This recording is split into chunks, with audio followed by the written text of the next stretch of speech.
Hello and welcome back to the Late Night Cooldown. I'm your host, Kyle Antoine, and this is part 2 of Tall Tales. I cut it off at about an hour and 13 minutes because it's more easily digestible when it's not, 2 hours worth of listening. If there's part 1, it's about an hour or so, and then there's part 2, and it's probably going to be an hour or so. It's a bit more, okay, in your mind, it's easier to go through, right? So, in the episode Deja Vu, Am I Dreaming? A spiritual look into why we dream, there was a story I was telling that I omitted.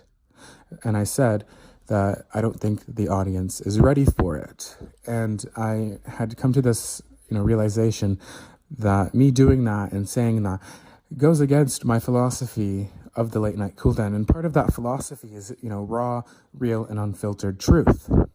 And so I'm going to tell you the story that I omitted, because it's the truth. I experienced this. And I'm just going to tell you what I experienced. So this one night, I was in grade 6, and I became very curious about extraterrestrial life. And I forget exactly how, but I had discovered some information that said that you can have an interaction with these beings. And mostly what I was curious about was if these are, super advanced beings, what kind of technology do they have? And so I put it out there. I was like, hey, if there's any aliens, you can abduct me. I want to, and so my reason for doing that was I wanted to see the technology that they had. Because obviously it's super advanced, it's going to be super different than the technology that humans have today. And so I had told someone who was, close to me about it, and they're like, you better be careful because not all of these, aliens are good. Some of them are, evil or negative, right? And I was like, okay. I didn't really care, to be honest. I was like, I want to see the technology, is what I was thinking. So come to this one night, I go to sleep, and I am going to be taking this slow. I'm going to slowly walk you through the story, so I don't miss anything, and so that you can get proper context and all that as I tell it. So I go to sleep, and then all of a sudden, my consciousness, my awareness is, has left Earth and is, just outside of the Earth's atmosphere, and it's looking for something. And I wasn't in conscious control as I was viewing my consciousness searching for something. I was almost a passenger in this search. But it was my consciousness, it was my perspective. But I wasn't consciously in control of it. Something else, whether it was whatever it was. And so finally, what I can assume to be this great spaceship.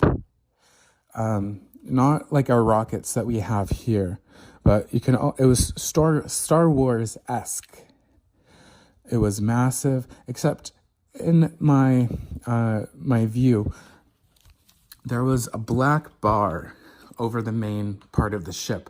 So I could only really see clearly this little side room off the side of the ship. So my consciousness is, closing in on this room.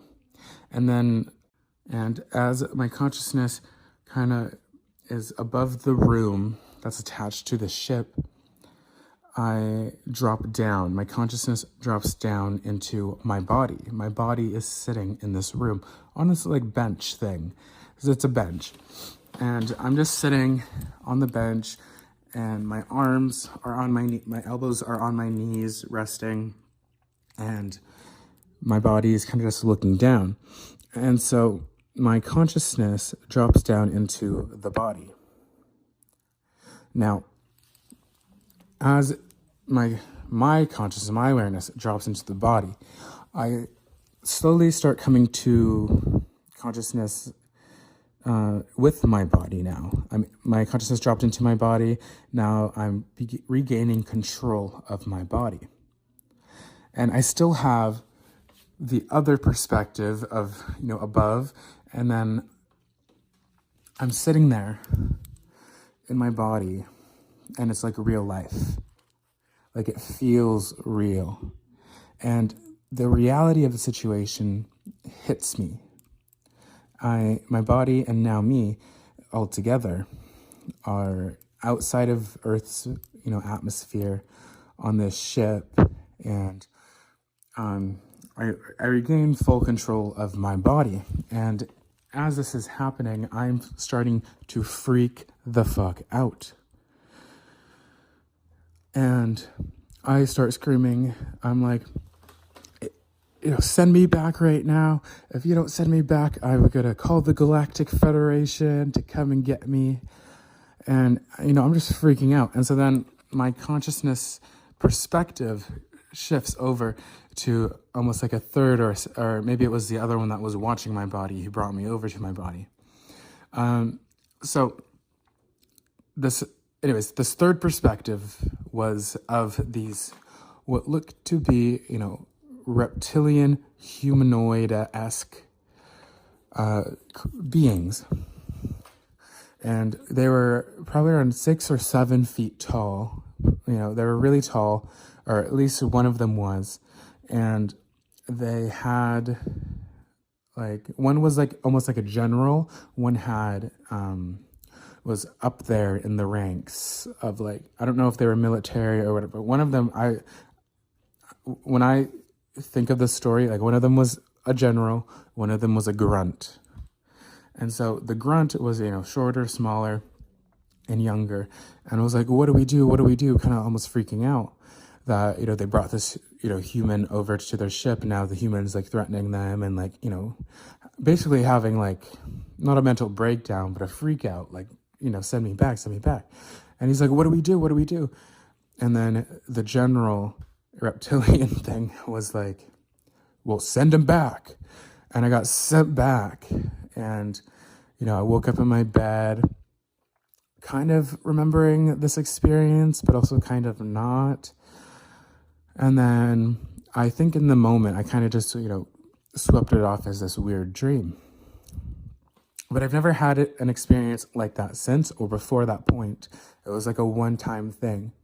And I haven't had a dream like that where I had, at least 3 different perspectives going on essentially at the same time. And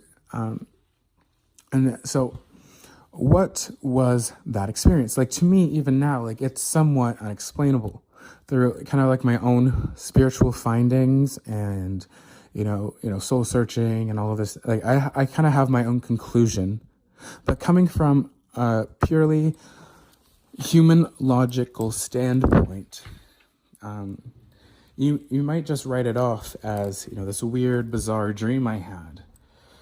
And to be completely honest, that's always possible, but, typically a dream, at least in my experience, isn't one that has 3 different perspectives going on and something so unique. This was a one-off. This wasn't I had multiple, different experiences like this while my body was asleep. And so coming from the spiritual perspective, this could totally have been, a contact with a different type of being that wasn't human. And now you may be thinking, oh, this is a conspiracy, or, Kyle is insane. I'm really not. And it's really not a conspiracy either. I'm really not insane. I'm really not, I love reality. I love the truth. And more often than not, it has, become very apparent that reality is a lot more, dare I say, bizarre and out there, quote unquote, from the human mind than, fantasy or make-believe is. There tends to be in the human mind the condition that things have to make sense for them to be real. And we find, at least in my experience, I find that's just not the case. Just because the human mind can't comprehend something doesn't mean that something isn't real or doesn't exist or isn't possible.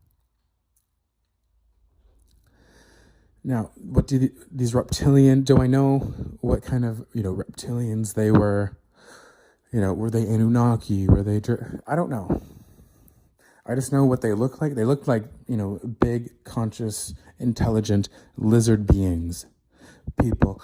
And that sounds really crazy and can sound really bizarre. But that's what I saw. That's what I experienced. I'm not telling you this is what it was and this is how it was, or, I don't know the exact context surrounding the whole thing, but I'm telling you what I experienced. And I'm telling you that there is, from my perspective, a lot more to reality than most come to know or understand or are just open to. What if this experience was real and my consciousness, went and found my body? What if, these reptilian things are real? What does that mean for humanity? What about, why did this happen? I, put it out to the universe. I was like, hey, any, beings want to, abduct me, come abduct me. I want to check out your technology. And then it happens that, I go to sleep and then I wake up, or kind of wake up. My consciousness finds my body. My body's already gone. And, this experience happens and they send me back because I demanded it. Because it did freak me out. When I dropped into my body, when I regained human faculties. I think if I was, conscious and awake and this happened, I probably, at this moment in time, would still be a bit freaked out. And maybe they thought I was more prepared or ready than I actually was. But this kind of goes back to part one, where, I've seen flying saucers. I know people who have seen flying saucers. I've seen white orbs. I've seen them do things that I haven't seen, since or other than these white orbs.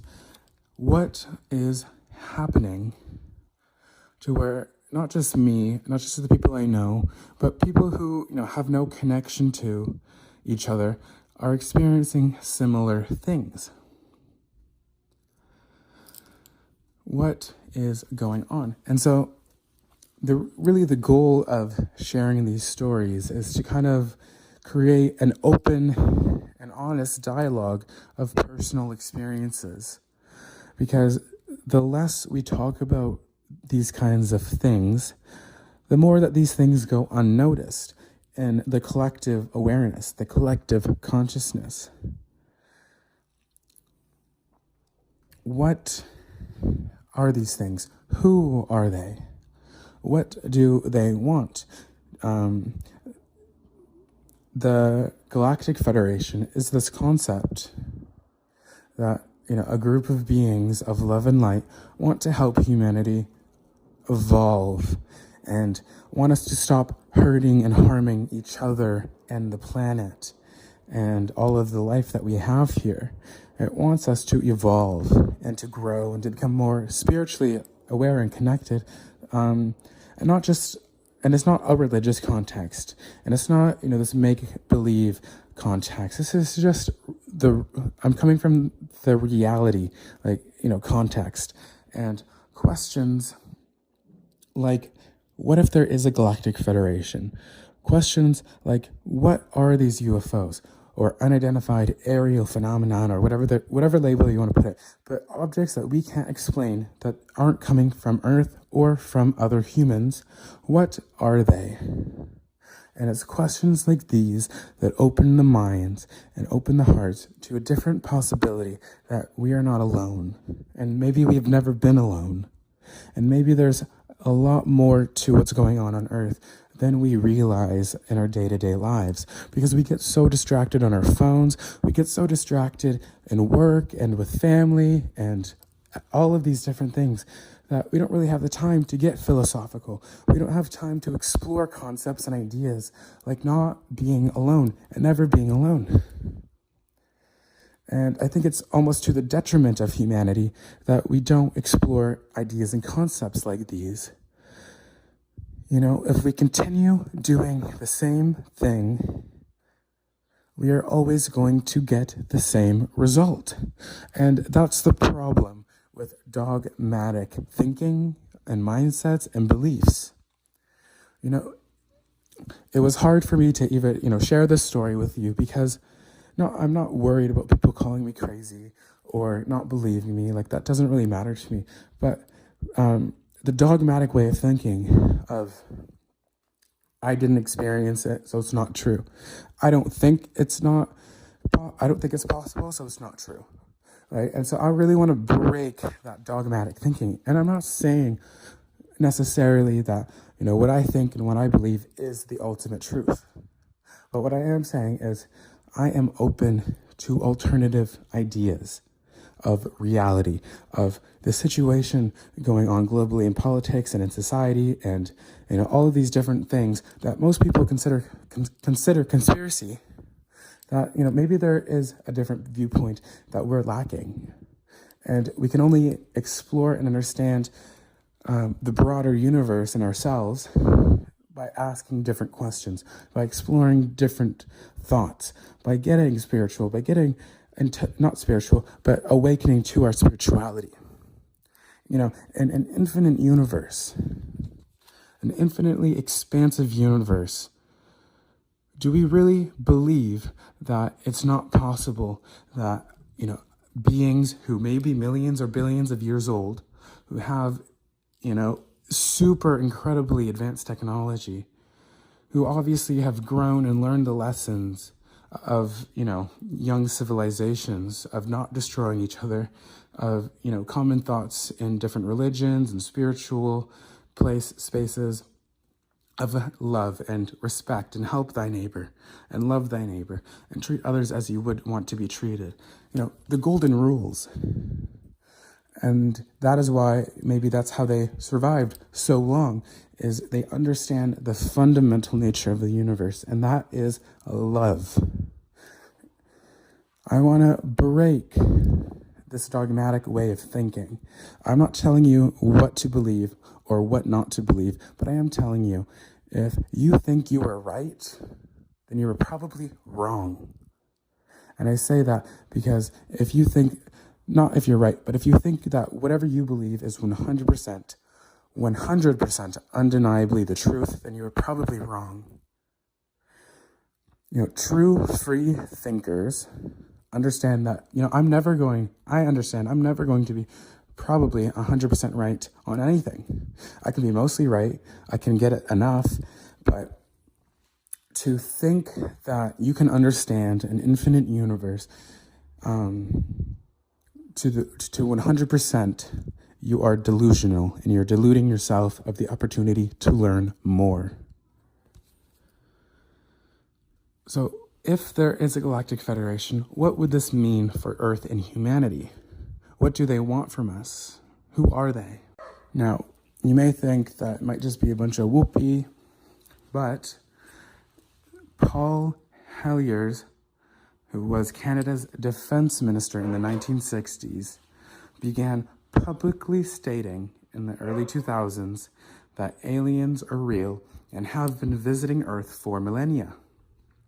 His key assertions included that the Galactic Federation is a group of extraterrestrials, and they are real, and they have a specific set of rules for interacting with Earth. Hellyer believed that the US and other governments are actively collaborating with multiple alien species, such as quote-unquote Nordic blondes and quote-unquote short grays. He suggested that these beings would share more advanced technology if humans ceased wearing and better protected the environment. So then this goes on to say, while Hellier was a high-ranking official, his comments were made decades after he left office and were his personal beliefs, not official policy. Major Canadian news outlets and government agencies, such as CBC News, have noted that there is no evidence to support these claims. The Canadian government's current official approach to unidentified aerial phenomena is focused on scientific data collection. The Sky Canada project, led by Canada's Chief Science Advisor, Mona Nemer, aims to standardize the reporting of sightings without endorsing extraterrestrial origins. Hellier's claims gained renewed attention in late 2020 after Haim Eshed, the former head of Israel's space security program, made similar assertions. Eshed claimed a galactic federation has been in contact with Israel and the US for years, though these statements were also met with skepticism by the scientific community. And so these are very important claims from very important people. Of course, if there are a specific, set of rules or guidelines that this Galactic Federation has for interacting with Earth, then of course, most likely it wouldn't be in the news. It wouldn't be public, for whatever reason. And so what would these guidelines be? So through my own research, it has been that the Galactic Federation cannot interfere with human free will. And there is a clause where if humanity is about to detrimentally destroy Earth or ourselves, then they can, directly intervene. Otherwise, they're not allowed to, according to universal law. Now, would a former Canadian defense minister, claim these things if they, weren't true, at least in his own experience? Would an Israeli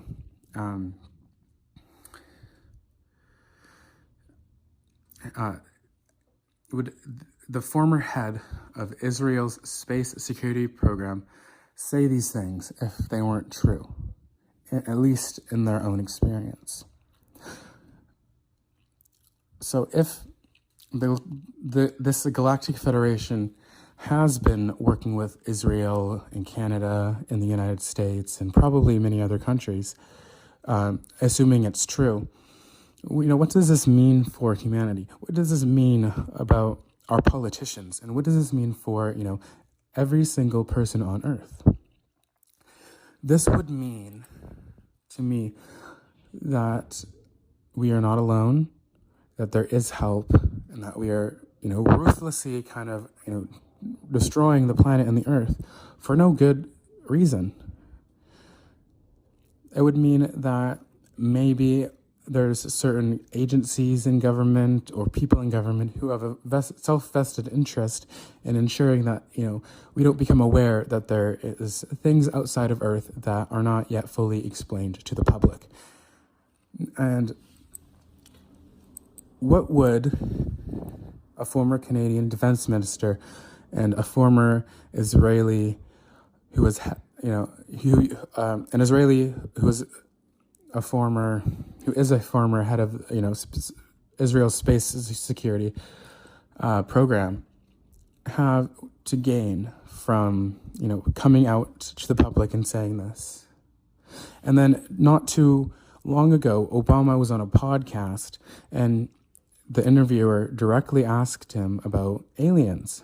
He said, "Where are the aliens?" And Obama said, "I haven't seen them, but they are not in Area 51.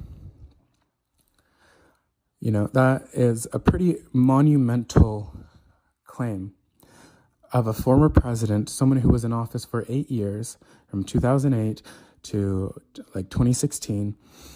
A pretty monumental claim to say they're not in Area 51, but I haven't seen them, but I know they're not in Area 51. And then Trump was interviewed and was asked by the press what he thought of Obama's claims. And he said he doesn't like to talk about it, but what Barack Obama had said was releasing classified information. And I think it's becoming generally more acceptable to at least explore the concept or the idea that there is extraterrestrial life.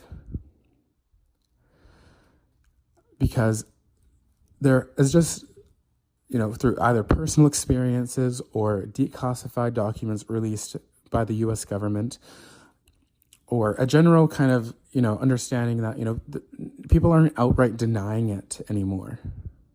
And that is, partly due to the openness of the general public to, maybe we get off our high horse and understand that we're not the only things in the universe that matter, And so my spiritual listeners will know what I'm talking about. And if you don't yet, do your own sovereign research, gather all of the information, and come to your own conclusion. And to the non-spiritual or the non-spiritually aware, I recommend you do the same and at least explore this idea of maybe there is, advanced beings who want to help Earth and who want us to A, stop harming each other and the Earth, and B, that they're willing to help, but only after we come to a collective consciousness that's high enough to fully accept them and understand the circumstances we're in. And on the spiritual level, that's part of my purpose. I find that it's to, aid in the awakening of the collective human consciousness. And what is the collective consciousness? And so if we come from the perspective that we are all one, in Buddhism, they have a concept of our souls all come from, pieces of a fabric. And, one soul, you rip a piece of the fabric off, and that's one soul. It's still the same, one piece of fabric, but it has, a separation a little bit, right?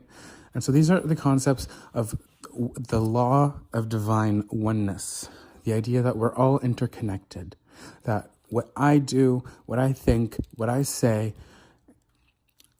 affects the greater whole. I am one with the entirety of everything. That includes people, animals, nature, things outside of Earth. I am a part of the whole. And this, is bordering on, very unexplained, very paranormal, and, for some people, very crazy concepts.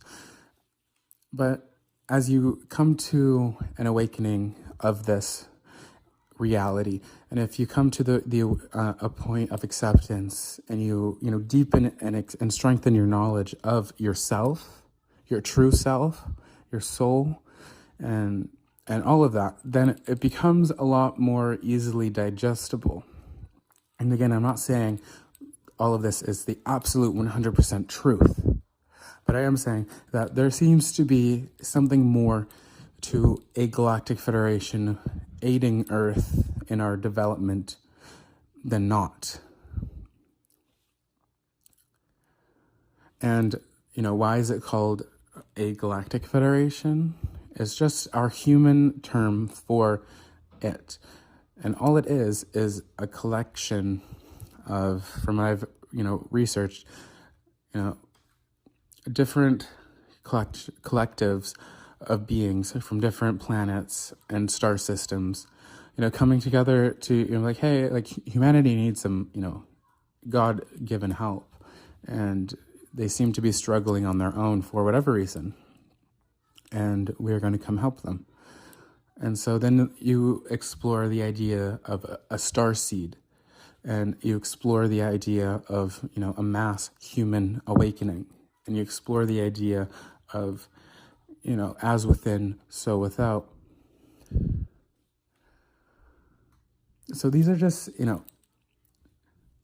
at least I want my listeners to, do their own research and come to their own conclusions and have an attitude of open-mindedness and an attitude of willingness to think of something that goes really completely against the societal status quo of at least North America. And I want you to have the mindset of decisiveness. Typically, the truth always feels right. It doesn't always feel good. It doesn't always feel bad, but it feels right. And it makes sense, not just in the mental level, but on all levels of the human being and spirit. And I could go on for hours and hours and hours on this topic, and I probably will at some point. But I don't want to get too ahead of myself. And I really want you, the listener, to explore these ideas. Because if true, we are in an era of ultimate human expansion. Spiritually, consciously, and with the universe as a whole. Conscious connection with ourselves brings conscious connection with others, and it's a very cool thing to go into.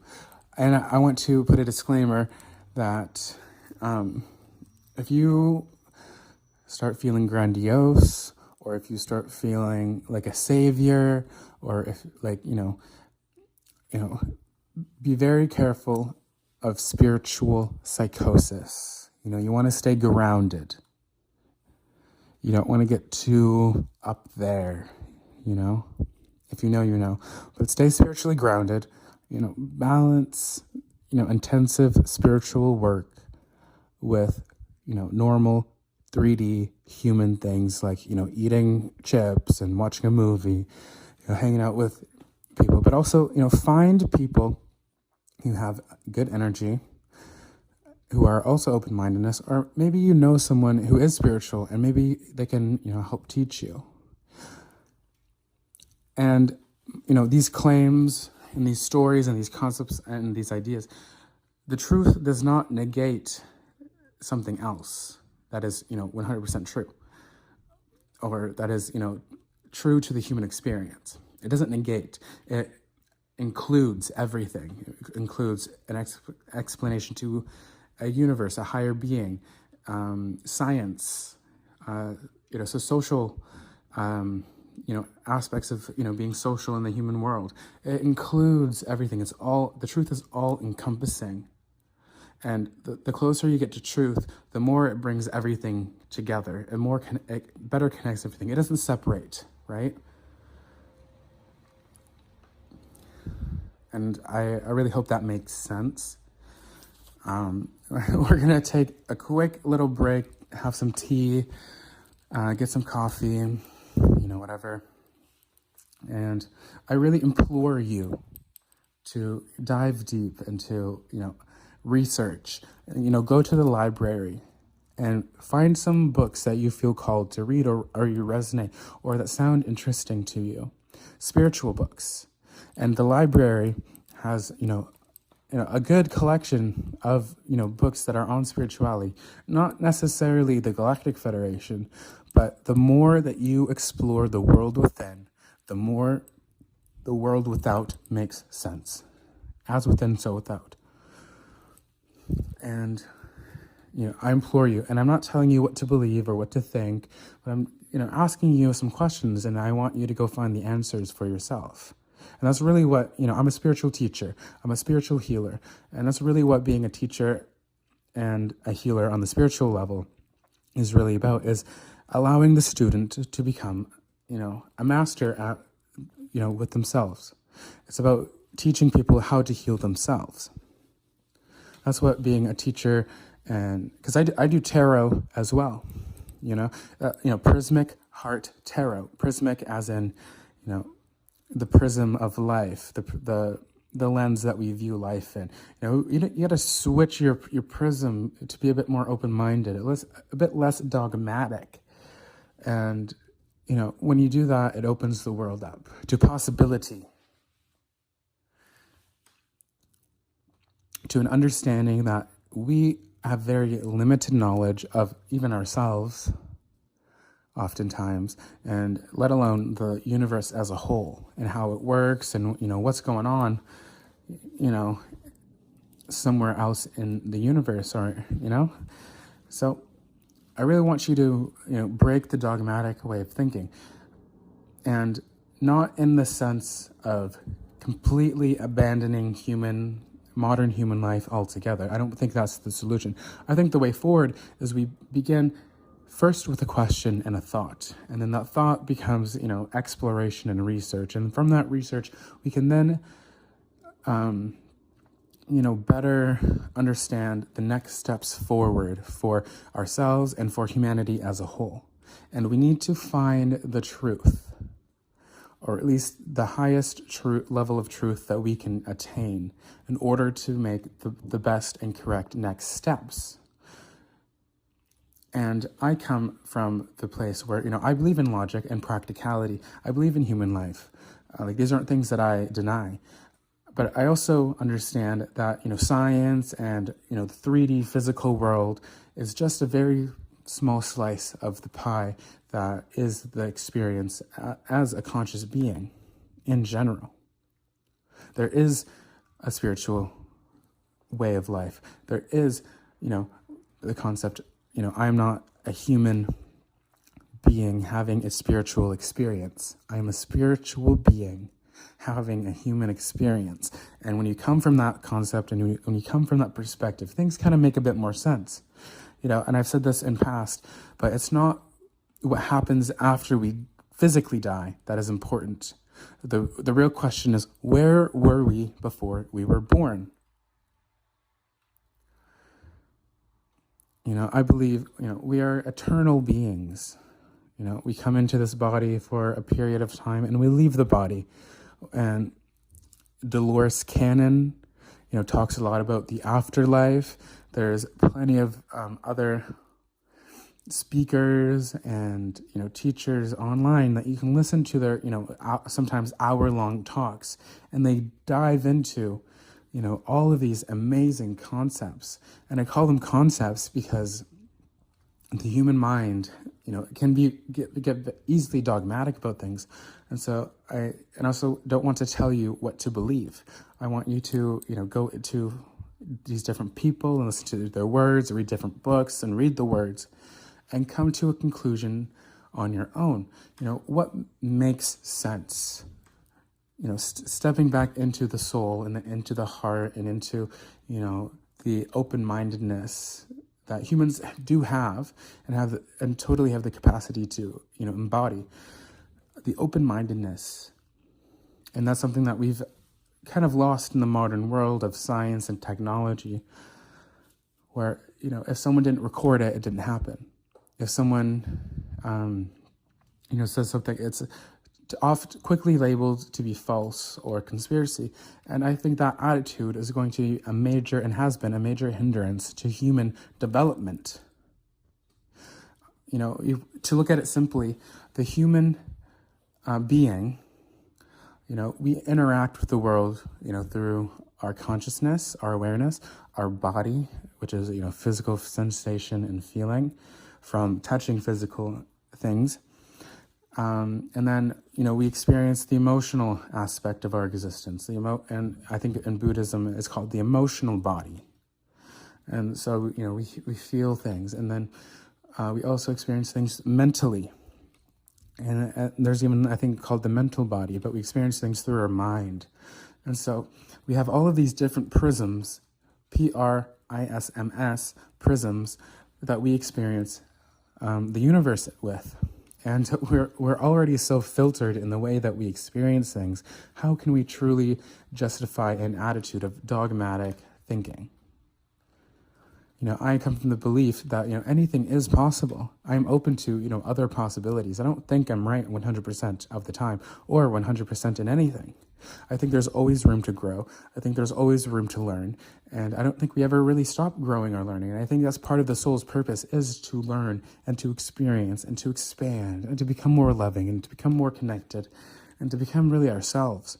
And I said this in another episode not too long ago, that, we're this, white ball of consciousness, very pure. And then as we get born and we're put into the body, and we, a blanket, so imagine it like a white light, like on a stand in the middle of a dark room, and the light bulb is shining around and you can see in the dark room. And then you get born and you're in the body, and that's a blanket over the light. And then as you grow up in your early childhood, whatever, if you experience trauma, if you experience certain beliefs, those are other blankets that get added on to the light.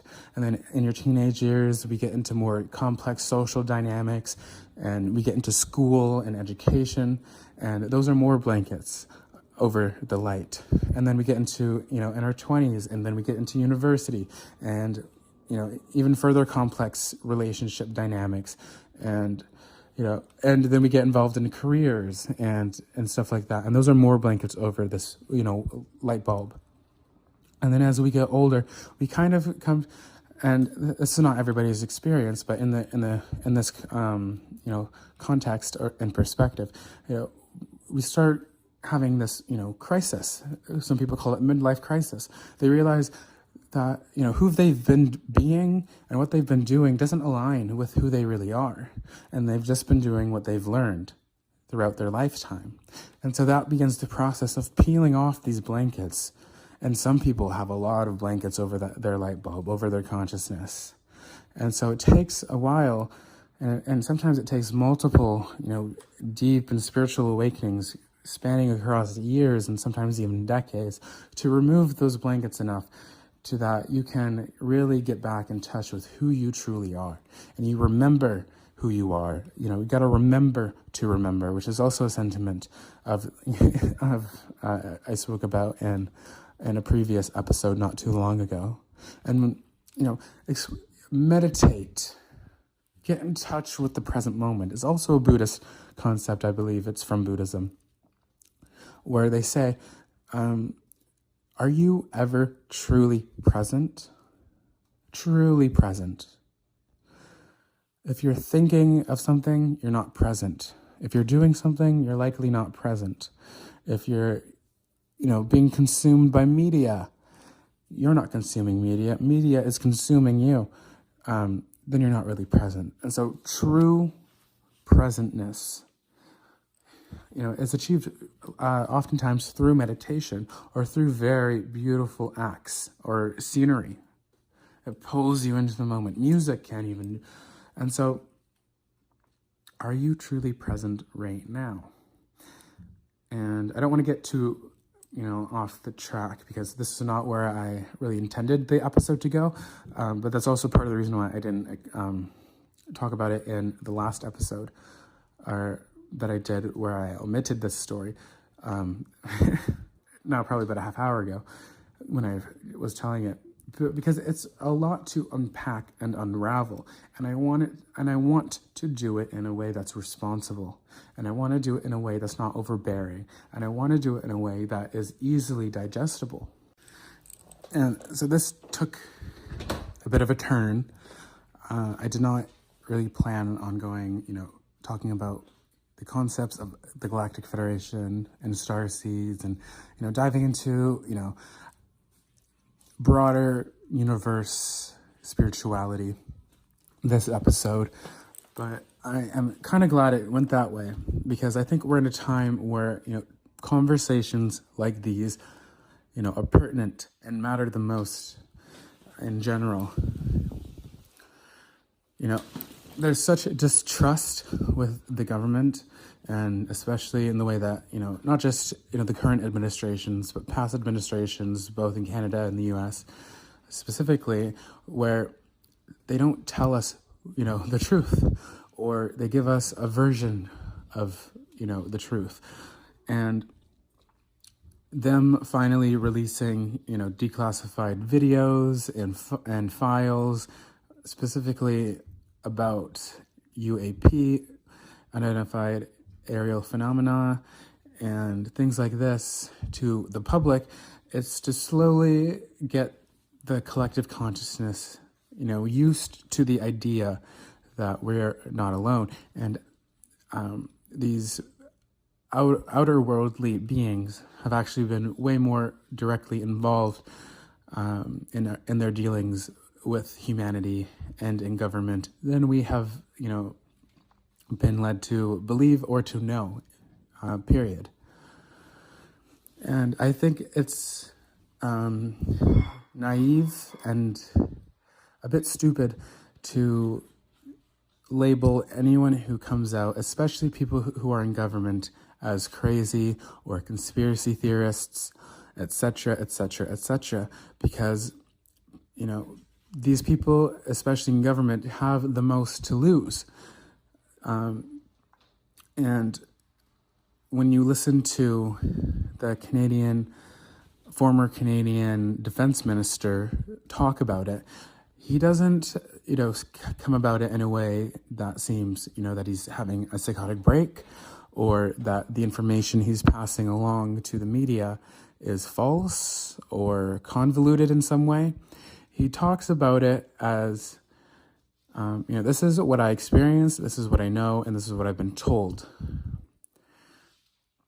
And now he says these beings that are, make up the Galactic Federation are really ultimately concerned about our nuclear capabilities worldwide. And it is said that in these spaces that talk about these things, that the reason why they're kind of really intervening now, not directly, but indirect ways, is because of World War II, when the United States dropped the first nuclear bomb on Hiroshima and Nagasaki. Because according to the idea, that nuclear bomb affected not just the physical world, but because it splits the atom, it affected multi-dimensional spaces or realities. Which sounds like saying out loud, like, I don't think these things sound normal. Like, to my logical brain, it sounds out of normal. It sounds almost fake. But through my spiritual exploration, I've come to know that it's not that outlandish when you really dive into it and when you really come to your own understanding of these things. And this is part of the reason why I was, almost fearful, to dive into these topics. A couple episodes are in the Deja Vu episode, because, people tend to not just not believe, but also outright, call you crazy for talking about these things. And that attitude and that dogmatic way of thinking of the world and the universe that we live in is going to be a very huge detriment to our development. And now let's come from the space like maybe, the Galactic Federation and, all of this and that are, just a bunch of, made up conspiracy bullshit. Is it really a bad thing to come from the perspective that, we need to not, bomb other countries with nukes, and we need to stop bombing and killing innocent civilians and each other just in general? Is that really such a bad thing? Is it really such a bad thing to take care of our one and only planet? Because at this present time, we don't have the technological capabilities to even leave the solar system, or at least in our lifetime. So is it really a bad concept or way of thinking to, hey, if it is all fake and it's all a bunch of, hocus pocus, made up bullshit, I think it would still be beneficial to come from a place to act as if we are not alone in the universe, and to act as the caretakers and the stewards of Earth, and not the destroyers of worlds. The destroyer of nature, this destroyer of the planet that gives us life day in and day out.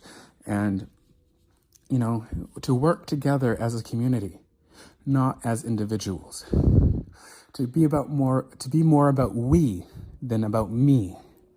To understand that, we are not the most important things in the universe. We're not less than, we're not more than, but we are one part of a major whole. We're a part of that whole, and that's a very important thing. Aside from, interstellar and interdimensional beings, but we're a part of this whole. And in science, it explains it pretty plainly and simply that, the atoms that make up my body, and the atoms that make up the houses that we live in, and the atoms that, we interact with every day, come from stars. Everything, all the matter, comes from stars. And so, in the scientific way of thinking even, we are all one. We all come from the same, place. And when we can, be open-minded to, an all-encompassing truth that doesn't negate people, it doesn't negate science, it doesn't negate spirituality, it doesn't negate, other things. It's all-encompassing, and an all-encompassing truth has an explanation as to why people believe in God, and if there is a God, or if maybe, just maybe, we are the God or the universe experiencing itself from, our human perspective. There's so many different cool philosophical and spiritual ideas of, who we are and what we are. But it's a very common thing across, all spiritual practices, ideas, and beliefs, that we should treat everyone and each other as one. That what I do against you, I'm doing against myself. That what you're doing against me is what you're doing against yourself. The golden rule, treat others as you want to be treated. And so I don't expect people to immediately be open to ideas like this, but someone has to start the conversation on a public, broader platform and get the conversations going, get people thinking about things that are outside of themselves, in a sense, that things that are greater than humanity, greater than,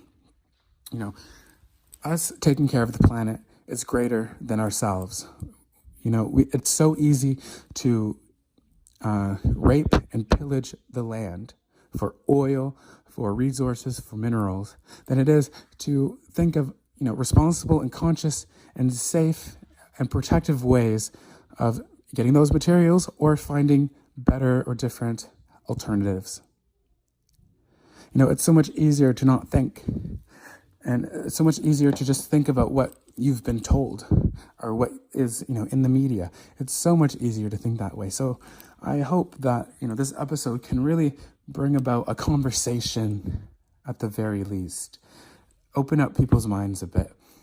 And again, I don't want to sell you a truth. I don't gain anything by telling you this other than the fact that maybe we achieve a very loving and human connection between all 8 billion plus people, and that we can begin working together, not as individuals or separate countries, but as the human race together. And that's really the ultimate goal of my spiritual awakening and my spiritual teaching, and me being here alive in the human body. And that's really what I want for humanity. And I think we deserve it. And I think it's about time that we really grow up, mature, and smarten the fuck up, and take responsibility for the one planet we have, for sure. 100%. We know we have this one planet. We know we have this one life, at least, in this time. And I know that I just have this, I'm sharing this earth, beautiful earth, with 8 billion plus people, and I want the best for every single one of them. I want them to go through, awakenings and, deeper realizations about themselves. And I want them to open up their heart. These are all the things that I want. And I hope my podcast is a vessel that can be used to do that for people. And if you're like me and you know what I'm talking about and you're like, oh my God, he gets it, connect with me, maybe come on the podcast for season 2 and share your information, share your resources. And that's really how I operate in this world is I, gather as much information I can about, something, and I come to my own conclusion. I derive my conclusion, not based on what I want to be true, but based on what is given to me and what is available through either my own experience or through, outside research and books, online, etc., etc., etc. And I come to my conclusion. I am a free thinker. And so I really hope that you become or are a free thinker and you open the mind to the endless and expansive possibility that is out there. We create our reality. And how can your deepening of spiritual awareness become more encompassing of everything? Because, and all-encompassing, and I'll finish with this, the all-encompassing truth is, the truth is all-encompassing.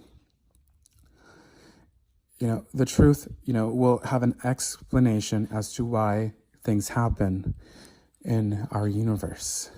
Why are people religious? There's an explanation in this, broader truth that's all-encompassing. Are they wrong? I don't believe people are either wrong or right, but I believe there's, either unhealthy or healthy people. There's people who don't know much and people who do know, a good bit of information. And, there's always room to learn, there's always room to love, and there's always room to grow. And I just hope and pray, not in a religious sense, and I say not religious because I don't consider myself religious. I consider myself a part of the universe. I consider myself spiritual and awake and aware.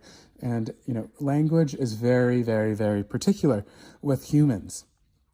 Even if you say something word for word, how you experience it, whatever it is, people are still going to filter it through their mind space, and it's going, whatever preconceived notions, beliefs, ideas, and thoughts they had it's going to filter, whatever you say is going to filter through their experience most of the time.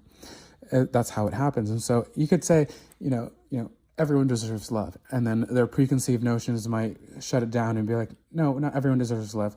Or actually, everyone deserves love and forgiveness and understanding.